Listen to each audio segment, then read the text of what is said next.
समझ लेना सुख धाम राम की लीला है। इस रामचरित की लीला को और देखेंगे मन हर्षावेंगे, देखेंगे मन हर्षावेंगे। और जो विघ्न करे हरि लीला में वो नर नेशर कहलावेंगे। तो एकदा नैमिषारण्य और ऋषियासन का दया प्रपक्ष मुनया सर्वे श्रुतं पौराणिकं खलु। एक समय की बात है कि नैमिषारण्य क्षेत्र में 88,000 ऋषिगण एकत्रित हुए।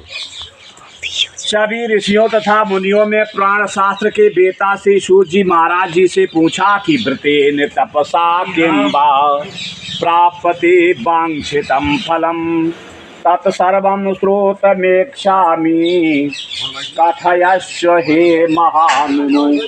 हे महामुने, किस व्रत अर्थात तपस्या से मनवांछित फल प्राप्त होता है उसे हम सुनना चाहते हैं, आप लोग कहें।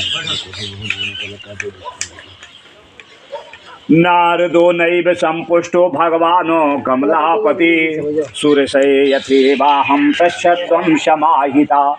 तो श्री सूत जी बोले, इसी प्रकार देवार्षि जी नारद जी के द्वारा जी पूछे जाने पर भगवान कमलापति ने उनसे जैसा कहा था उसे कह रहा हूँ। आप लोग सावधान पूर्वक सुने कि एक समय नारद जी नाना लोगों के कल्याण की भावना से जो है विविध लोकों में भ्रमण करते हुए मृत लोक में आए। यहाँ उन्होंने अपने कर्म फल के अनुसार नाना योनियों में उत्पन्न सभी प्राणियों को अनेक प्रकार के क्लेशों से युक्त होकर के देखा। तो विचार करने लगे कि इन प्राणियों के दुख किस प्रकार से जो है दूर हो। ऐसा मन में विचार करते करते नारद बाबा विष्णु धाम को चलते गए हैं कि तत्र नारायणं देवं शुक्लवर्णं चतुर्भुजं शंख चक्र गदा पद्म वनमाला विभूषितम्। एक बार कर तल कर वीणा और गावत हरि गुण परम प्रवीणा। क्षीर सिंधु गवन्यो मुनिनाथा जावसत निवास श्रुत गाथा।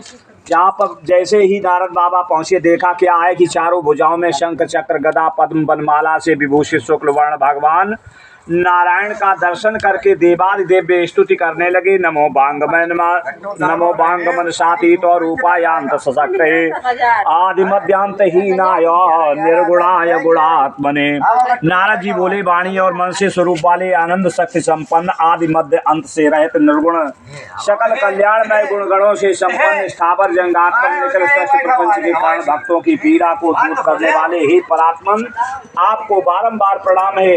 इस प्रकार से स्तुति सुनने के अनंतर भगवान विष्णु ने नारद जी से कहा कि भगवान कि किमर्थम आगतोषे त्वं किम ते मनसि वर्तते कथयस्व हे महाभागम तत्सर्वं कथयामि ते।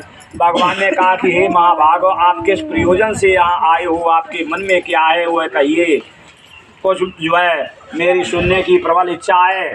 तो नारद बाबा कहने लगे कि मृतलोके जना सर्वे नाना क्लेश समन्वितां नाना योनि भजन्ते पाप